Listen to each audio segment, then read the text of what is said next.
Hi Tim, good to see you again. Okay. We found two problems. Oh, okay. One of them's the low back pain that you came in with, Mm-hmm. and the other is subluxation in your cervical spine, upper cervical spine specifically, which I found during the exam process. Sometimes they're related, the two problems, sometimes they're not. Regardless, we're still going to look at two problems.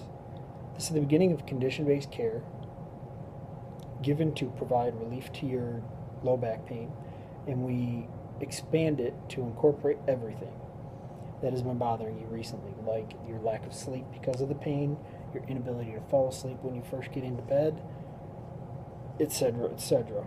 We have ruled out some things. We think these conditions that you're having are related to the second problem. The second problem you're having is called vertebral subluxation complex. There are five components to this complex.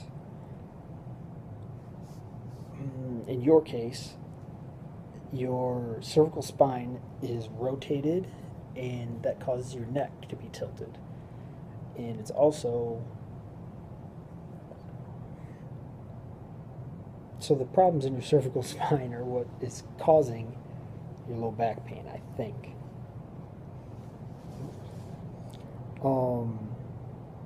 How does this affect you? Well, you have all these problems in your spine, and when your spine malfunctions, this always produces damage to the nervous system. Here's some research from University of New Mexico State from 2014.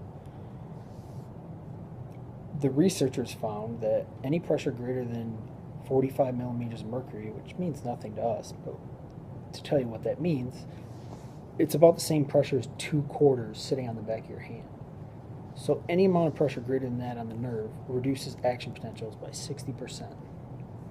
If you look at this chart over here, this is the chart that shows you the path of the nerves leaving your spine and the organs in which the nerves travel to. So you can follow it all the way down. You said you were having some problem with your bowel movements lately? And headaches. And Usually headaches. at the same time. Okay. Now you can follow the nerves from your cervical spine coming all the way down, going to your bowels, and obviously going to your head. Could one of those, the bowels or my headaches, have something to do with the bloody noses?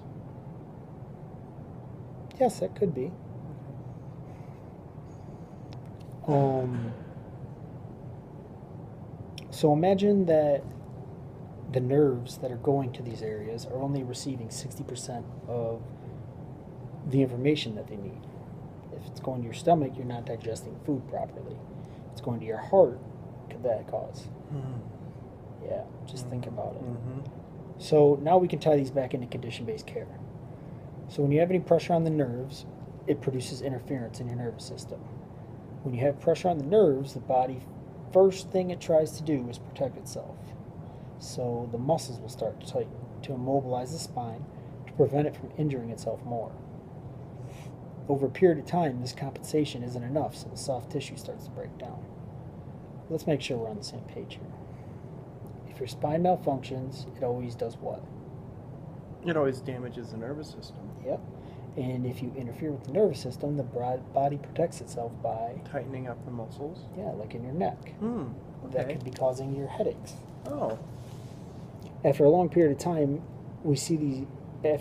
So what happens to the muscles if tightening isn't enough to fix the problem? Well, it would probably start affecting my soft tissue by breaking it down.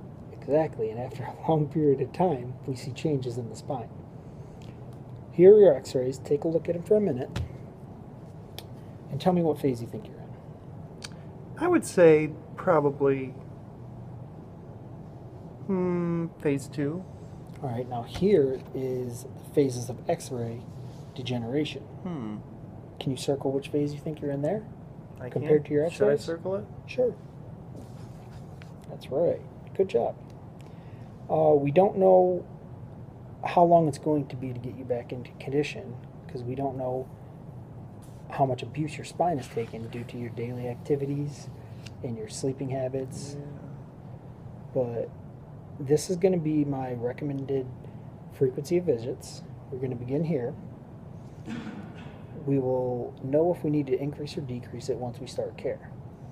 we're going to see each other twice a week for the next 12 weeks. So 12 weeks of care, and then we'll do a progressive exam on you to identify how you're responding. This will help plan out your involvement in our office.